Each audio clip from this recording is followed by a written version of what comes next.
Hello friends, हमारे historical background of Indian constitution का आज सेकंड लेक्चर है, जिसमें हम लोग 1857 के रिवोल्ट के बाद हुए चेंजेस को देखने जा रहे हैं।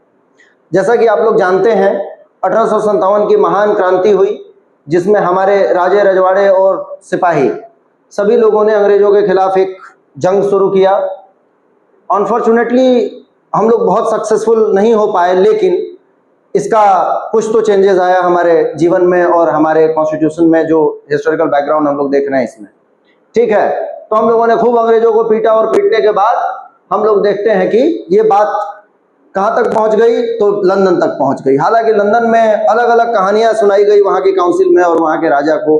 किसी ने कहा ये एक नॉर्मल सिपाही म्यूटिनी था, किसी ने कहा कि ये नॉर्मल कॉन्स्पिरेसी था हिंदुओं और मुस्लिमों का ब्रिटिश गवर्नमेंट के अगेंस्ट, और ऐसी बहुत सारी कहानी सुनाई गई वहां पे पेपर के माध्यम से और काउंसिल में। हालांकि अगर इसको हम डिटेल में देखें तो ऐसा नहीं था, हम लोग अपने फ्रीडम के लिए स्ट्रगल कर रहे थे।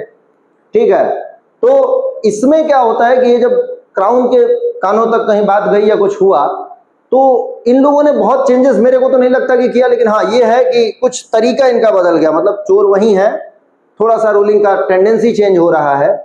इन लोगों ने क्या किया कि जो कंपनी के अधीन हमारा भारत था, मतलब जो कंपनी रूल कर रही थी, उस कंपनी के रूल को खत्म करके और नाम चेंज कर दिया। ये कह दिया कि अब क्राउन रूल लागू हो रहा है, मतलब ताज का रूल लागू हो रहा है। जो भी वहां पे राजा और या रानी है उनका रूल स्टार्ट हो जाएगा। ठीक है, तो इस तरीके से एक इनने एक्ट पास किया, और वो एक्ट के बाद 1947 जब तक भारत आजाद नहीं हो गया इन चोरों से, हम राजा के अधीन काम करते रहे।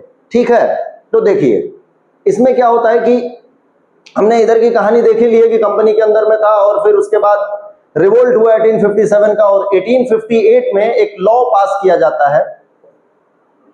सॉरी, 1858 में लॉ पास किया जाता है, गवर्नमेंट ऑफ इंडिया एक्ट 1858। अब जानते हैं आप लोग कि चार्टर आना था 20 ईयर बाद, बट 53 का चार्टर आया था, और उसके बाद फिर 53 के 20 ईयर के बाद चार्टर आना था, और चार्टर आ नहीं पाया।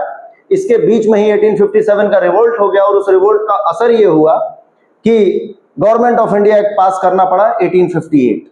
ठीक है, और इसको नाम क्या दिया गया कि इंडिया में ये गुड गवर्नेंस की स्टार्टिंग है। तो आपको क्वेश्चन पूछा जाता है कि कंपनी या ताज के द्वारा या ब्रिटिश रूल में गुड गवर्नेंस किसको बोला जाता है या किस एक्ट को बोला जाता है, तो 1858 के एक्ट को बोला जाता है। पहले तो आप ये याद रखिए। ठीक है, इस क्यों आया था ये गवर्नमेंट ऑफ इंडिया एक्ट, तो आपसे ये भी पूछा जाएगा, तो आपको ये भी ध्यान होना चाहिए कि 1857 का जो रिवोल्ट हुआ था उसका रिजल्ट था ये। ठीक है ना, तो देखिए क्या क्या हुआ। कंपनी जो है वो कंपनी को कंप्लीटली अबॉलिश कर दिया गया, मतलब कंपनी के रूल को खत्म कर दिया गया। बोल दिया गया कंपनी अब यहाँ पे रूल नहीं करेगी। जो भी यहाँ पे रूलिंग मतलब लोग हैं उनके पोर्टफोलियो को चेंज किया जाएगा, नाम वाम को चेंज किया जाएगा, और बोल दिया गया कि अब डायरेक्ट क्राउन रूल लागू हो गया है। और क्वीन के अंडर में, मतलब क्राउन रूल मतलब जो भी वहां पे राजा या रानी है, जो वहां के मेन लीडर हैं, जो मेन ताज हैं, उनके रूल को लगा दिया गया यहाँ पे। और इसमें क्या किया गया, एक secretary of state for India post बनाया गया। क्या किया गया, secretary of state for India. ये कौन थे, तो वहीं के कैबिनेट में एक मेंबर ऑफ पार्लियामेंट थे, जिनको बोल दिया गया कि आप इंडिया को रिप्रेजेंट करेंगे और इंडिया के जो भी प्रॉब्लम है उनको देखा करेंगे, और आपके काउंसिल में कुछ 15 लोग रहेंगे जो आपको असिस्ट करेंगे। क्लियर है, तो ये चीज हुई। अब इसमें क्वेश्चन ये भी पूछ दिया जा सकता है आपसे कि secretary of state for India का पोस्ट कब जनरेट हुआ, कितने मेंबर इसको असिस्ट करते थे, ये भी आपसे क्वेश्चन पूछा जा सकता है। तो इसको थोड़ा सा ध्यान दे लीजिए। ठीक है ना, फिर क्या होता है, आप देखिए जब भी ये कुछ मेजर चेंजेस करते हैं या हम लोग कोई रिग्रेसली डिमांड करते हैं, तो हमें बेवकूफ बनाने के लिए आप यूं समझ लीजिए कि ये आदमी वहीं रहता है, पोस्ट का नाम धीरे से बदल देते हैं। ठीक है, अब जैसे मान लीजिए कि पहले गवर्नर जनरल चलता था, गवर्नर जनरल ऑफ इंडिया हुआ, फिर उसके बाद अब गवर्नर जनरल ऑफ इंडिया का भी नाम बदलना पड़ेगा। क्यों, जनता को ये दिखाना है कि यहाँ पर क्राउन रूल लागू हो गया, मतलब अब जो कंपनी का रूल है वो खत्म हो चुका है। और यहाँ पर गवर्नर जनरल को देखिए, फिर से क्या कर रहे हैं, गवर्नर जनरल ऑफ इंडिया चल रहा था, इनका नाम बदल के क्या कर देंगे, वाइस रॉय कर देंगे। और वाइस रॉय किसके रिप्रेजेंटेटिव माने जाएंगे डायरेक्टली, तो ये क्राउन के रिप्रेजेंटेटिव माने जाएंगे इंडिया में। मतलब आप यूं समझिए कि जो गवर्नर जनरल ऑफ इंडिया थे, जो कलकत्ता में बैठा करते थे, उनको हमने क्या कह दिया, अब वाइस रॉय ऑफ इंडिया या वाइस रॉय। और ये क्या हुआ, ये डायरेक्ट क्राउन के लिए रिस्पॉन्सिबल थे, मतलब ये क्राउन को अब रिपोर्ट करेंगे और इनका जो काम है वो क्राउन के लिए काम करना हो गया, ठीक है। और ऐसे गवर्नर जनरल ऑफ इंडिया कौन बने थे, सॉरी इस समय कौन थे, तो लॉर्ड कैनिंग थे, और इन्हीं को बदल करके क्या कर दिया गया, वाइसरॉय बना दिया गया। मतलब आदमी वही, नाम चेंज हो रहा है, पोस्ट भी कुछ काइंड ऑफ वैसा ही है, बहुत ज्यादा अंतर नहीं आया है, लेकिन ये क्या कर रहे हैं कि हमारे नाम को बदल बदल के हमको एक लॉलीपॉप देने जैसा कुछ काम कर रहे हैं कि ठीक है आप लोगों को हम चेंज कर रहे हैं, पूरा गुड गवर्नेंस ला रहे हैं, आपकी स्थिति सुधर जाएगी, हम एकदम बढ़िया रिफॉर्म ला देंगे, गवर्नमेंटल रिफॉर्म हो जाएगा, अच्छे एक्ट पास कर रहे हैं, अब कोई गवर्नर जनरल नहीं होगा, ठीक है, आदमी वही होगा, उसका नाम क्या होगा, वाइसरॉय। किसके लिए रिस्पॉन्सिबल होगा, तो कंपनी के लिए नहीं होगा, वो क्राउन को देखेगा। तो इस तरीके से कर दिया गया। फिर क्या किया गया, कॉम्पिटिटिव एग्जाम स्टार्ट हो गया आईसीएस, और इसको इंडियंस के लिए ओपन कर दिया गया। थोड़ा बहुत देख लेना कि कॉम्पिटिटिव एग्जाम आईसीएस आ गया था, बहुत इंपॉर्टेंट तो है, बट इसको हम लोग हिस्ट्री में ज्यादा ध्यान देते हैं कि कब से इंडियन सिविल सर्विसेज स्टार्ट हुआ था, उसका क्या वो था, इलाहाबाद में कैसे हम लोगों ने आईसीएस का एग्जाम कंडक्ट करवाना शुरू किया। तो ये सारी चीजें थोड़ी बहुत आते रहेंगे एग्जाम में, हिस्ट्री का पार्ट हम लोग, मतलब हिस्ट्री में इस पे ज्यादा फोकस करते हैं, ठीक है। इसमें एक चीज और देख लेना कि जो वाइसरॉय हैं वो प्रॉमिस नॉन एनेक्सेशन, मतलब यहाँ पर ये बोल दिया गया कि अब ये क्या करेंगे, किसी की भी टेरिटरी को एनेक्स नहीं करेंगे, मतलब हड़प नीति गायब कर दी जाएगी, ठीक है। और डॉक्ट्रिन ऑफ लैप्स जो था उसको भी गायब कर दिया गया। डॉक्ट्रिन ऑफ लैप्स जानते हैं आप लोग, डलहौजी ले आया था, ये क्वेश्चन पूछा जाता है कि डॉक्ट्रिन ऑफ लैप्स कौन ले आया था, हड़प नीति क्या थी। तो जो राजे रजवाड़े थे उनकी जमीन पकड़ने के लिए इन लोगों ने एक बिल पास कर दिया था कि उनके ब्लड लाइन में अगर कोई नहीं है तो वो जमीन हम पकड़ लिया करेंगे। कुल मिला के चोरी चकारी के इनके एक नया तरीका था, ठीक है ना। अब इसमें इंपॉर्टेंट टॉपिक हमने डाल दिया, 3 चीजें हुई थी, ठीक है ना। देखो सबसे पहले क्या हुआ, secretary of state for India आया, उसमें काउंसिल ऑफ इंडिया भी बना होगा, वाइसरॉय बन गए, नया पोस्ट आया है, ठीक है। जो भी पावर था वो ट्रांसफर कर दिया गया किसको, क्राउन को, मतलब डायरेक्ट क्राउन रूल लग गया, कंपनी का जो रूल था वो एंड हो गया। शॉर्ट रिवीजन के लिए आप इसको रेफरेंस के फॉर्म में यूज कर रहे हैं।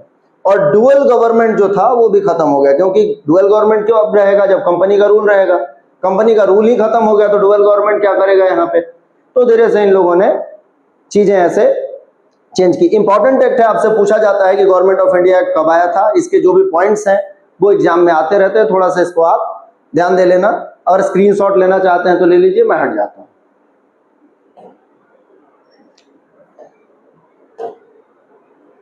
फिर क्या होता है, इंडियन काउंसिल एक्ट आता है, बहुत ज्यादा इंपॉर्टेंट तो नहीं है मेरे हिसाब से, पर ठीक है आप एक बार पढ़ लेना, क्वेश्चन कभी कभी आ जाते हैं। ये क्या हुआ था, एडमिनिस्ट्रेटिव फ्लेक्सिबिलिटी के लिए लाया गया था, ठीक है। और इसमें क्या हुआ था कि देखिए लिमिटेड इंडियन एसोसिएशन कोई काम का नहीं है बहुत ज्यादा, legislative devolution after extreme centralisation थोड़ा बहुत देख लेना, काम का नहीं है बहुत ज्यादा। इसमें क्या हुआ था कि देखो 6 से 12 लोग डाले गए लेजिस्लेटिव मेंबर के फॉर्म में, किसमें, गवर्नर जनरल का जो काउंसिल था उसमें।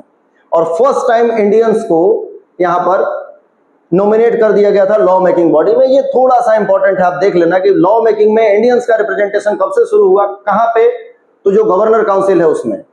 क्लियर है, तो ये पूछा जा सकता है, इसमें लोगों को भी पूछा जा सकता है। तो देखिए अंग्रेजों के जो कॉन्टेक्ट में रहेगा उसी को डाला जाएगा। एग्जैक्टली क्या है, अभी भी रूलिंग टेंडेंसी मैं क्या बोल रहा हूं, बार बार ये लोग क्या कर रहे हैं, हमें एक तो बता रहे हैं कि हम कुछ रिफॉर्म कर रहे हैं आपके लिए, बट काम अपने फायदे का ही कर रहे हैं या चाह रहे हैं कि कुछ हमारे ही लोग जुड़े रहें। उसमें इनने क्या किया, देखिए राजा ऑफ बनारस हैं उनको डाल दिया, फिर महाराजा ऑफ पटियाला और दिनकर राव को भी डाल दिया गया। तो ये ऐसी चीजें चली, मतलब इनके जान पहचान में या कहीं ना कहीं जो कांटेक्ट में लोग थे उनको उस काउंसिल में बिठाया गया। फिर यहां पर बोल दिया कि प्रोविंसेस को हम दे देते हैं पावर कि वो अपना लॉ खुद से बना सकते हैं। तो प्रोविंशियल लॉ मेकिंग को रिस्टोर कब से किया गया ये भी पूछा जाता है, ठीक है। किसको, बम्बई, मद्रास। और इनमें यह भी बोल दिया कि देखो लॉ मेकिंग पावर तो दे रहे हैं ये, लेकिन फिर बोल दिया कि सबसे सुप्रीम कौन होंगे, तो वाइसरॉय होंगे।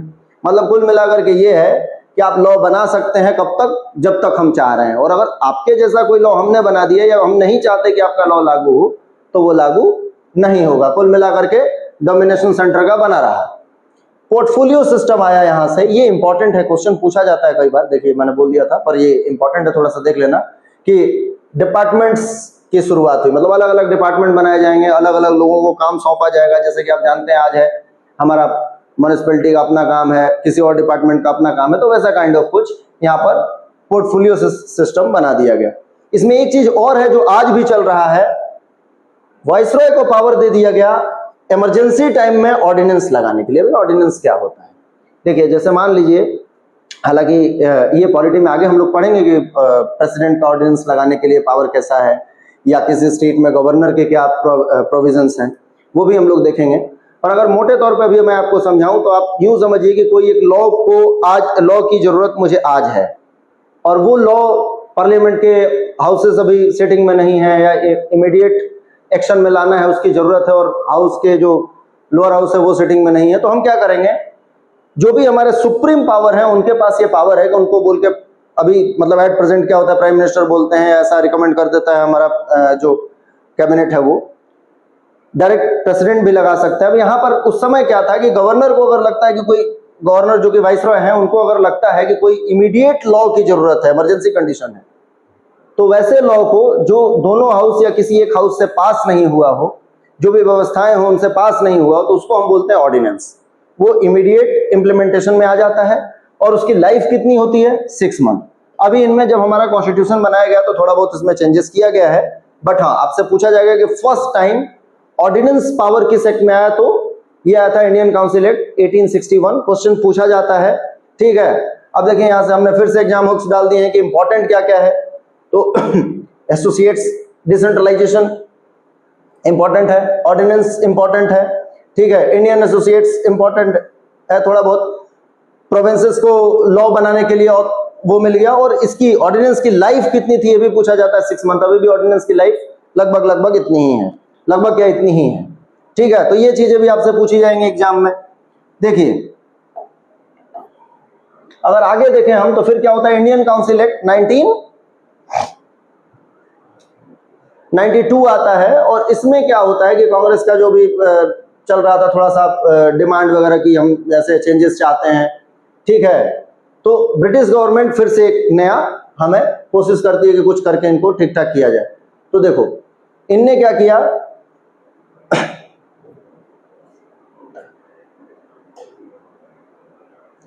Increase non financial member central and provincial councils but retain official magistracy, थोड़ा बहुत इसको भी वो कर देना, छोड़ देना। इंट्रोड्यूस डायरेक्ट इलेक्शन, ये इंपॉर्टेंट है, आपसे पूछा जाएगा, मतलब ऊपर वाली लाइन आप छोड़ सकते हैं, ये देख लेना डायरेक्ट इलेक्शन कब से स्टार्ट हुए, ठीक है। बट डायरेक्ट इलेक्शन, ये इलेक्शन वो नहीं है जो आज होते हैं इंडिया में। अभी क्या है, हर पर्सन जो 18 प्लस का है या 18 ईयर का है, वो क्या कर सकता है, डायरेक्ट जाकर के इलेक्शन दे सकता है, इलेक्शन में वोटिंग कर सकता है। वो पढ़ा लिखा हो, नहीं पढ़ा लिखा हो, कैसा भी हो, भारत का नागरिक होना चाहिए, इंडिया के किसी भी जगह पे जहां पे वोटर लिस्ट में उसका नाम है, वहां जाकर के वोट दे सकता है। पर इन लोगों ने क्या किया था, देखो, इनने रिकमेंडेशंस डाले थे, और उसमें भी लिस्ट आती थी कि यही लोग हैं, कुछ चुने हुए लोग जो वोट दे सकते हैं। जैसे कुछ यूनिवर्सिटीज के लोग होंगे, म्युनिसिपैलिटीज के लोग होंगे, डिस्ट्रिक्ट बोर्ड्स के लोग होंगे, जमींदार्स होंगे, ठीक है, चैम्बर ऑफ कॉमर्स के कुछ मेंबर्स होंगे। तो इस तरीके के लोगों को इनने कहा कि सिर्फ वोटिंग राइट्स इन्हीं के पास होगी, बाकी लोग, मतलब आम जनता का रिप्रेजेंटेशन नहीं है। बट फिर भी इलेक्टेड मेंबर्स हैं और डायरेक्ट इलेक्शन हो रहा है, तो ये इंपॉर्टेंट है, ठीक है। और जो भी मेंबर होंगे, जो मतलब हमारे इंडिया में जो बजट बनता है इंडिया के लिए, जो भी खर्चे कितने होने हैं, उन चीजों को देखने के लिए, तो उसमें क्या होता है कि मेंबर्स क्वेश्चन पूछ सकते हैं। लेकिन क्वेश्चंस कब पूछेंगे, 6 दिन पहले उनको नोटिस देना होगा। पर ये मेंबर्स जो इंडियंस हैं, ये वोट नहीं दे सकते किसी भी बिल को पास करने के लिए, किसी भी बजट को कुछ अमेंड करने के लिए या पास करने के लिए। एक दिक्कत और है, सप्लीमेंट्री क्वेश्चन नहीं पूछ सकते। देखिए, इनको ये पावर नहीं था कि सप्लीमेंट्री क्वेश्चन, मतलब एक क्वेश्चन जो भी आपके क्वेश्चन है वो 6 डेज पहले हमें नोटिस दीजिए, एंड देन आफ्टर आपका हम क्वेश्चन का आंसर दे देंगे। अगर उसका कोई फिर से क्वेश्चन है, उस आंसर से लगता है आपको कि सेटिस्फाई नहीं हो, कोई और क्वेश्चन है, तो वो क्वेश्चन अलाउ नहीं किया जा रहा है।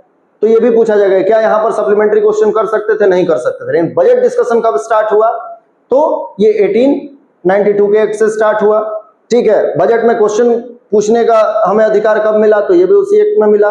कितने दिन पहले नोटिस देनी पड़ती थी, तो 6 डेज पहले। ऐसी चीजें हमारे एग्जाम में लगातार पूछे जाते हैं, ठीक है। वोटिंग राइट्स थे क्या उनके पास, तो वोटिंग राइट्स नहीं थे। इसके साथ ये भी पूछा जाएगा कि सप्लीमेंट्री क्वेश्चन नहीं पूछ सकते थे, ठीक है। तो इलेक्शन होना स्टार्ट हुआ। देखिए इनडायरेक्ट इलेक्शन क्यों बोल रहे हैं हम लोग, क्योंकि डायरेक्टली रिप्रेजेंटेटिव नहीं है ना, सभी लोग 18+ जितने भी लोग हैं वो नहीं है, बस इलेक्शन हो रहा है, ये ध्यान रखिए। बट डायरेक्ट इलेक्शन नहीं हो रहा है, क्यों? क्योंकि जिन लोगों के नाम आए हैं और जिन लोगों को ब्रिटिशर्स ने चूज किया है वही लोग इलेक्शन में वोटिंग दे सकते हैं, वोटिंग राइट्स है उनके पास, तो ये तो गड़बड़ है। इस हिसाब से बजट पर डिस्कशन आ गया, ठीक है, क्वेश्चंस आ गया नोटिस के साथ, तो ये चीजें थोड़ी सी याद रख लेंगे, काम हो जाएगा। देखिए मॉर्ले मिंटो रिफॉर्म, अब इसमें क्या होता है, फिर से वही गुड गवर्नेंस की बातें हैं, मॉर्ले आए, मिंटो आए, secretary of state for India. देखना आप लोगों का ये होमवर्क रहेगा कि मॉर्ले कौन थे और ये मिंटुआ कौन था, ये दोनों चीज आपको देखना है, ठीक है, कि मॉर्ले मिंटो रिफॉर्म में मॉर्ले का क्या पोस्ट था, मिंटो का क्या पोस्ट था, किस लिए आए थे ये, ठीक है। अब देखिए इनने क्या किया, यहां पर क्या होता है कि जो काउंसिल है ना गवर्नर का, उसको एक्सपैंड कर दिया जाता है, ठीक है, और इलेक्टिव एलिमेंट्स डाले जाएंगे, नॉन ऑफिशियल मैजिस्ट्रेट्स दिखेंगे, allow provinces not at the centre, थोड़ा बहुत देख लेना। फिर से वही बात है, हमने जो इंपॉर्टेंट चीजें हैं वो लास्ट क्लास में डाली हुई है, आप उस पर फोकस कर सकते हैं। Legalise separate election for Muslim, सब देखो कम्युनल अवार्ड मिल रहा है ना यहाँ पे, कम्युनिटी बेस्ड इलेक्शन, ये इंपॉर्टेंट है, आप याद रखिए। क्या होता है कि मुस्लिम के लिए अलग से वोटिंग के लिए ये फूट डालो राज करो का शुरुआत है यहाँ से, ठीक है ना। हमारे नेता लोग बहुत अच्छे से जानते हैं, आप पूछ सकते हैं कि ये फॉर्मूला कितना इफेक्टिव है इंडियन कॉन्टिनेंट में और इंडियन सब कॉन्टिनेंट में, बहुत ज्यादा इंपॉर्टेंट है, ठीक है। तो ये जहर कहाँ से घोलना शुरू हुआ, तो अंग्रेजों ने हमें सिखाया है, बहुत अच्छी चीज सिखा के गए, आज तक हम भुगत रहे हैं, ठीक है ना। तो देखिए इनने क्या बोला, सेपरेट इलेक्टोरेट्स होंगे, किसके लिए, मुस्लिम्स के लिए, मतलब मुस्लिम के रिप्रेजेंटेटिव मुस्लिम, वोट कौन देगा, मुस्लिम ही देंगे। और ये जो मिंटुआ था इसी ने गड़बड़ किया था पूरा, याद रखना, लॉर्ड मिंटो, ठीक है। इनको क्या कहा गया, father of the communal electorate. Bharat में जहर घोलने वाले अंकल कौन है, तो लॉर्ड मिंटो है। क्लियर है, नाम से आपको समझ आ रहा है होगा कि इनका क्या पोस्ट था और मॉर्ले का क्या पोस्ट रहा होगा, पर आप थोड़ा सा हिस्ट्री में जाइए, सर्च कीजिए, देखिए, चीजें आपकी और क्लियर होंगी, क्योंकि जो रिलेटेड चीजें हैं ना वो पढ़ते जाओगे तो वहीं पे हिस्ट्री भी सीखते जाओगे, और हिस्टोरिकल बैकग्राउंड तो हम आपको सिखा ही रहे हैं, ठीक है। First Indian join the viceroy executive council, ये भी याद होगा, वाइसरॉय के काउंसिल में इंडियन को अलाउ कर दिया गया और बोला गया आप आ जाइए, और ऐसा पहला पर्सन कौन था, तो सत्येंद्रनाथ सिन्हा थे। काम क्या था इनका, ये लॉ मेंबर के फॉर्म में थे, मतलब जो भी लॉ वगैरह बनेगा उसमें इनको रिकमेंडेशंस देने के लिए रख लिया गया कि ठीक है हम इंडियन को इंक्लूड कर रहे हैं, और आप देख लीजिए हम लोग फिर से गुड गवर्नेंस स्टैब्लिश करने की कोशिश कर रहे हैं, मतलब हम आपके डेवलपमेंट के लिए काम कर रहे हैं, कुल मिला के ये बताना चाह रहे हैं, ठीक है। Member could move resolution and ask supplementary question in budget. अब देखो अभी तक क्या था, धीरे धीरे, मतलब हमारी डिमांड कहीं 50 होती है तो एक धीरे से वो चीज दिया जाता है हमें जिससे हमारा कुछ बहुत ज्यादा डेवलपमेंट नहीं हो, और हम खुश भी हो जाते थे कि ठीक है कुछ तो हुआ, ये एक दिक्कत थी। फिर बाद में समझ आया और इन्होंने तो बना दिया, फिर लड़ते थे। तो देखो सप्लीमेंट्री क्वेश्चन के लिए हमने लड़ाई लड़ी होगी कहीं, इनने बोला कि ठीक है आप सप्लीमेंट्री क्वेश्चन पूछ सकते हैं जब बजट का डिस्कशन हो रहा हो, ठीक है। तो ये देख लेना, इसमें और कुछ ज्यादा इंपॉर्टेंट नहीं है। देखो सेपरेट इलेक्शन इंपॉर्टेंट है, इलेक्टोरेट इलेक्शंस हो गया, ठीक है, इलेक्शन को और बढ़ा दिया गया। और क्या हुआ, इंडियन ऑन एग्जीक्यूटिव काउंसिल, तो जो गवर्नमेंट की एग्जीक्यूटिव काउंसिल थी, तीन चीजें इसमें, दो बहुत ज्यादा इंपॉर्टेंट है। इंडियंस को एग्जीक्यूटिव काउंसिल में कब ऐड किया गया, तो ये किया गया मॉर्ले मिंटो रिफॉर्म वाले, मतलब 1919 के एक्ट में किया गया। इलेक्शन को और ब्रॉड कब किया गया, तो इसी में किया गया। और कम्युनल रिप्रेजेंटेशन मतलब जातिगत वोटिंग कब से स्टार्ट हुई, तो ये 1919 से हुई थी, ठीक है। इसको थोड़ा सा आप देखते चले। अब आता है फिर से 1919 का दौर, मॉन्टेग्यू चेम्सफोर्ड रिफॉर्म, ठीक है। अब इसके हमने कॉज डाल दिए हैं, क्या हुआ है, कैसा हुआ है, हमें तो मेन ये देखना है कि इस एक्ट के प्रोविजन क्या थे। अगर आप पढ़ना चाहो तो पढ़ सकते हो, बट हमारा मेन फोकस क्या है कि हमारे चेंजेस क्या क्या हुए, ठीक है। अब देखो इनने प्रोविंसेस में डायआरकी लगा दी, ध्यान देना, सेंट्रल गवर्नमेंट में नहीं, एक सेंट्रल गवर्नमेंट है और एक स्टेट गवर्नमेंट है। तो स्टेट गवर्नमेंट में क्या किया इनने, डायआरकी लगा दिया, दो सिस्टम लगा दिया है, ठीक है। देखिए क्या है, तो एक है ट्रांसफर्ड सब्जेक्ट, मतलब जिसपे स्टेट डिसीजन ले सकता है, ट्रांसफर सब्जेक्ट, और एक है रिजर्व सब्जेक्ट, जिसपे कौन डिसीजन लेगा, तो वाइसरॉय डिसीजन लेंगे या गवर्नर जो भी है वो डिसीजन लेगा। ट्रांसफर सब्जेक्ट में क्या है, देखो पढ़ाई आप अपनी देख लीजिए, हेल्थ अपना देख लीजिए, एग्रीकल्चर अपना देख लीजिए, लोकल सेल्फ गवर्नमेंट आप अपना देख लीजिए, मतलब कुल मिला के पंचायती राज आप अपना देख लीजिए, सेहत अपना देखिए, खेती बाड़ी अपना देखिए, पढ़ना लिखना आप देखिए। ये इंडियन मिनिस्टर्स को दे दिया गया। दूसरा क्या किया गया, रिजर्व सब्जेक्ट। देखो जहां से माल पानी आ रहा है ना, वो इन चोरों ने अपने पास रखा। फाइनेंस किसके पास रहेगा, पढ़ो तुम अपने हिसाब से, पैसा हम रखेंगे, ठीक है। खेती तुम करो, अनाज बेच के पैसा हम रखेंगे। पुलिस हमारे पास रहेगा, तुम्हें पीटना होगा, हम पुलिस से पिटवाएंगे। देखो कितने बड़े चोर हैं। और जो उसके साथ रेवेन्यू आ रहा है वो भी हमारे पास होगा, मतलब पूरा माल पानी पावर इनके पास। और वो चीजें मतलब कुछ ऐसा है कि मैं बैग लेके धीरे से निकल रहा हूं और बोल दिया बेटा अपना डेवलपमेंट देख लेना, ठीक है, और पुलिस को बोल दिया ज्यादा बोले तो पिटना। कुल मिला के ऐसा चल रहा है, देख लीजिए। ये था अंग्रेजों का राज। सेंट्रल लेजिस्लेटर जो है वो लेजिस्लेचर जो है बेटा वो क्या बन गया, बाइकैमरल, ठीक है। Council of state and legislative assembly, ये दो चीजें बना दी गई, अपर हाउस लोअर हाउस जैसी है कुछ ये। तो ये भी आप याद रखना कि सेंट्रल लेवल पे लेजिस्लेचर जो है वो बाइकैमरल कब बना, स्टेट में डायरकी कब लगी, सब्जेक्ट अलग अलग कब किए गए। अभी भी हमारे जब कॉन्स्टिट्यूशन में देखोगे तो आपको 3 लिस्ट मिलेंगी, हालांकि वो थोड़ी सी इससे अलग है, पर आप थोड़ा ध्यान रखिए, ठीक है। और क्या हुआ, इस असेंबली को एक्सपांड कर दिया गया, पार्शली इलेक्टेड मेंबर्स आए इसमें। वोटिंग जो था वो अभी भी लिमिटेड ही है, सभी भारतीय लोग वोट नहीं दे सकते हैं, मतलब इनके नॉमिनेटेड मेंबर ही वोट देंगे जिनको ये चुनेंगे, क्लियर है। Extended communal and special representation, देखिए फिर से जो कम्युनिटी बेस्ड इलेक्शन है उसको इनने और बढ़ा दिया। मतलब थोड़ा बहुत हम लड़ रहे थे, अभी हिंदू मुस्लिम ने शुरू किया होगा कहीं लड़ना, तब तक ये क्या कर रहे हैं, सिख अलग से, क्रिश्चियंस अलग से, एंग्लो इंडियंस अलग से। अब देखिए सिख के लिए क्या होगा, सिख कोई इलेक्शन में नॉमिनेशन भरेगा, वहीं सिख लोग ही इलेक्शन में वोट देंगे, मतलब सिख का चुनाव भी सिख करेंगे और उनका मेंबर भी जो होगा वो कोई सिख कम्युनिटी से ही होना चाहिए। सेम क्रिश्चियन के साथ, सेम एंग्लो इंडियंस के साथ। ये एंग्लो इंडियन कौन है, तो वो अंग्रेज जो भारत में रह रहे हैं, अभी भी ये लोग थे, कुछ दिन पहले इनको अब एंग्लो इंडियन हमने कहना बंद कर दिया, मतलब इनके लिए जो रिजर्व सीटें थी हमारे लोकसभा राज्यसभा या जहां भी, उसको अब खत्म कर दिया क्योंकि इनका देशीकरण हो गया। तो ये भी आपका होमवर्क रहेगा पता करना कि एंग्लो इंडियंस को कब से हमने ये मान लिया कि वो एंग्लो इंडियन नहीं रहे, ये भारत में रहते रहते अब हम उन्हें पहचान नहीं पाते और उनका भी देशीकरण हो गया, वो भारत के ही पार्ट हैं, ठीक है। एनलार्ज फ्रेंचाइज वगैरह देख लेना, थोड़ा बहुत प्रॉपर्टी टैक्स और लिटरेसी भी इनको थोड़ा बहुत बढ़ा दिया, देख लेना।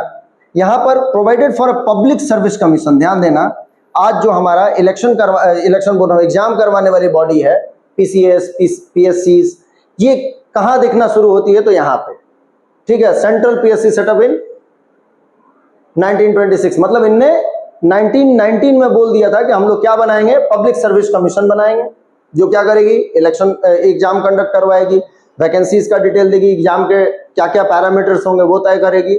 बनाया कब गया इसको, तो ये बना 1926 में, ठीक है। और इसके लिए कुछ हाई कमीशन वगैरह बनाया गया था, देख लेना, बहुत ज्यादा इंपॉर्टेंट नहीं है, लंदन में और चीजें हैं। साइमन कमीशन को बुलाएंगे हम, ऐसा बोल दिया था। मतलब जो भी लॉ है इंडिया में, साइमन कमीशन आपने हिस्ट्री में पढ़ा होगा कि जो भी इंडियन लॉ है या इंडिया में जो भी लॉ हम बना रहे हैं उसकी वर्किंग मशीनरीज को हम लोग बार बार रिवाइज करेंगे और एग्जामिन करेंगे कि वहां पे डेवलपमेंट हो रहा है या नहीं हो रहा है, ठीक है। तो देख लो, डायरकी इन प्रोविंसेस लग गया, डिक्लेरेशन टू डिलीवरी थोड़ा बहुत, पीएससी आ गया, पीएससी का पाथ बन गया। ये दो चीजें इंपॉर्टेंट है, आप इनको देख लीजिए, बाकी को जय श्री राम, ठीक है। फिर आता है 1935।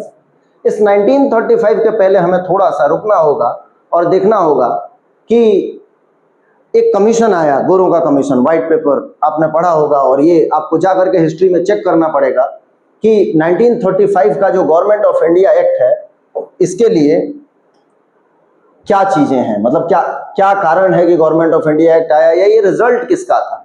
तो देखिए, साइमन कमीशन इंडिया आता है, उसमें जितने लोग होते हैं वो सारे वहीं गोरे गोरे, बोले तो अंग्रेज, ठीक है। इंडियंस का उसमें रिप्रेजेंटेशन नहीं था, और इंडियन का रिप्रेजेंटेशन नहीं था तो क्या होगा, इंडियन लोग उसका विरोध करेंगे। ये कुछ ऐसा है कि हमारे यहाँ के पास लॉ को एग्जामिन कोई और कर रहा है और हमारे रिक्वायरमेंट को समझने के लिए कोई हमारे लोग उसमें है ही नहीं।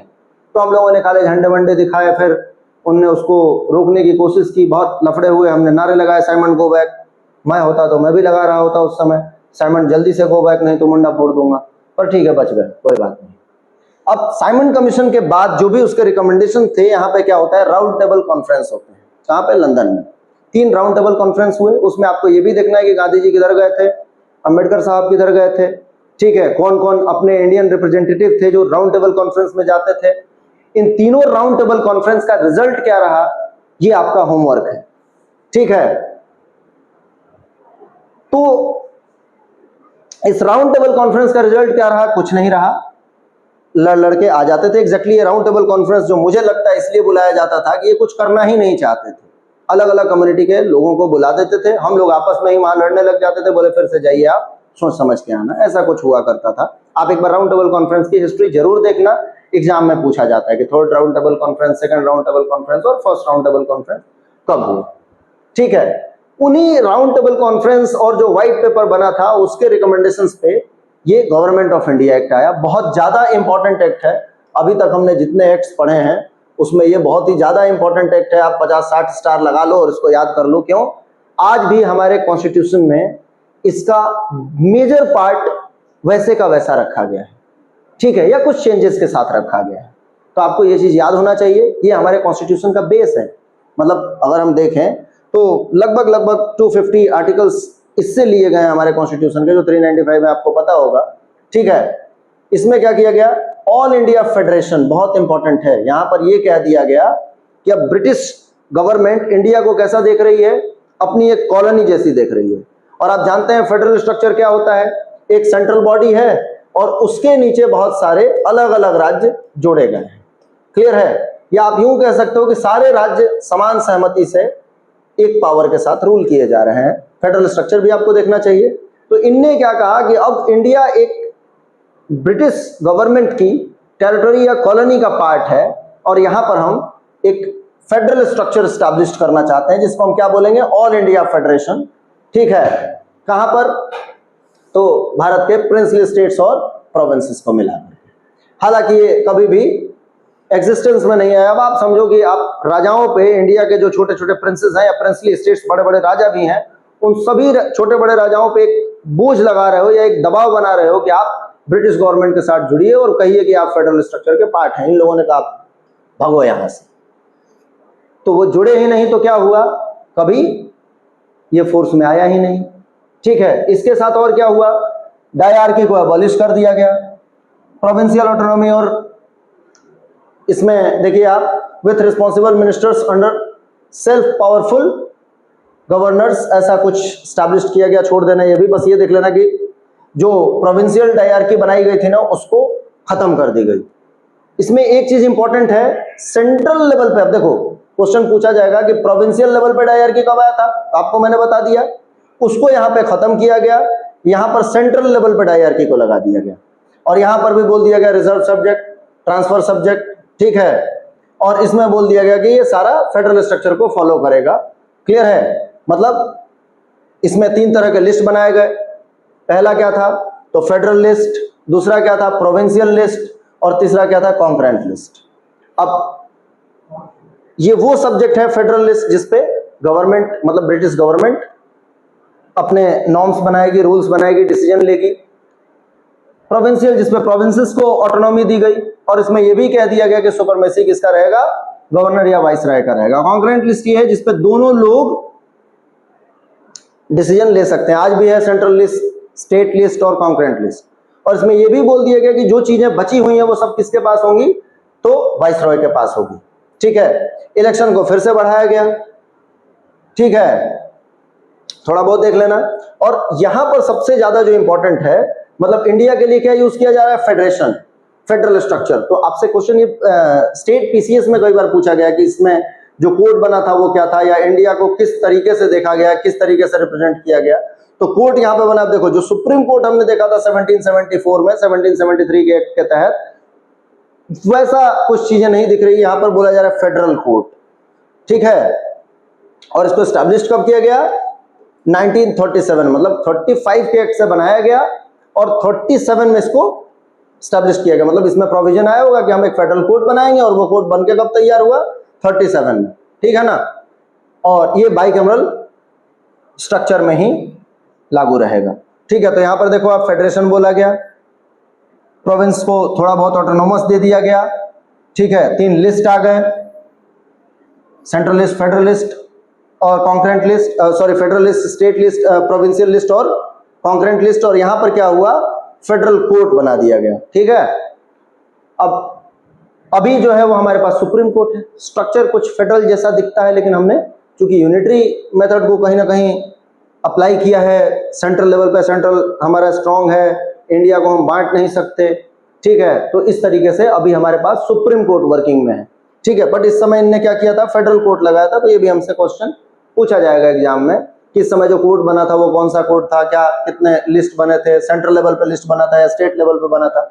और भी इसमें बहुत सारी चीजें हैं, पर हमने कोशिश की है कि जो इंपॉर्टेंट चीजें हैं उनको फिल्टर कर दें, ठीक है। तो थैंक यू, बने रहिए हमारे चैनल में आगे के लिए। हम इसके बाद एक एक्ट और बचा हुआ है हमारा 1947 का, वो एक्ट ले आएंगे और पूरी पॉलिटी हम आपको अच्छे से कवर करके देंगे, जिसमें आपके जितने भी इंपॉर्टेंट टॉपिक है वो सारे कवर किए जाएंगे, ठीक है। तो थैंक यू, बने रहिए हमारे चैनल में।